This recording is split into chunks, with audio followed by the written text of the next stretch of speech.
kalingap sa reaction video sa house plan reveal sa bahay nga po ni Erica. Si Sir Jun A ang nag-design, no? Erica Napaluha. So unang-una napakaswerte nga po ni Erica dahil grabe po talaga yung sponsor niya. Na si Sir Jun A, nakafocus lamang po sa kanya, which is nakakatuwa, no? Dahil kayang-kaya niyang maglaan ng napakalaking pera para sa isang tao.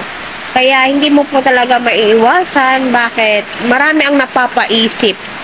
So, 1 year po talaga ni Erica to.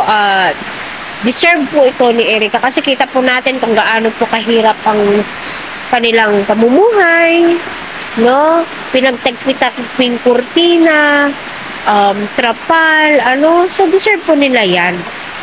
Kasi ma-feel mo sa kanila na blessed po sila sa lahat ng natatamasa po nilang blessings ngayong taon na po. So panoorin po natin, dahil nga po sinabi nga po ni Erica na close na po sila ni Kuya Edu, marami na po siyang nalalaman at mapapansin mo naman po talaga na sincere si Kalingap Edu sa kanya.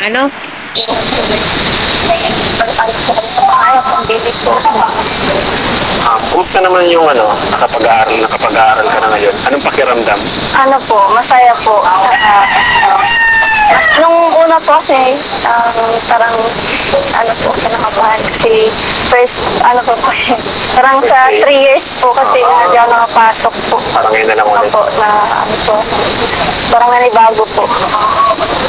Masaya po kasi po May mga kaibigan ka na ba nakilala? Opo, meron na po. May mga nakakilala ba sa'yo? Opo, yung teachers po doon. Oo, nakilala ka? Opo, nakilala po ako. Tapos po, yung mga kaklase ko. Kaklase mo rin. Ano man yung pakiramdam ng gano'n? Nakilala ka ng mga teachers sa kaklase mo? Natutuwa po kasi po, sila nakangiti po sila sa akin po. Nakaya po sila. So, ayun po mga kalingap, no? Unang-una, napakaswerte po talaga ni Erica. Dahil nga po sa 3 taon, na hindi po siya nakapag-aral, nag-aalaga po siya ng mga bata, babysitter. Sa wakas, sa tulong po ng buong Team Kalingap ay naabot na po ni Erica, ang kanyang tinatamasa. Kasi nga po ang edukasyon ay napaka-importante po sa atin. Kahit saan po tayo pumunta ay dala-dala po natin ito.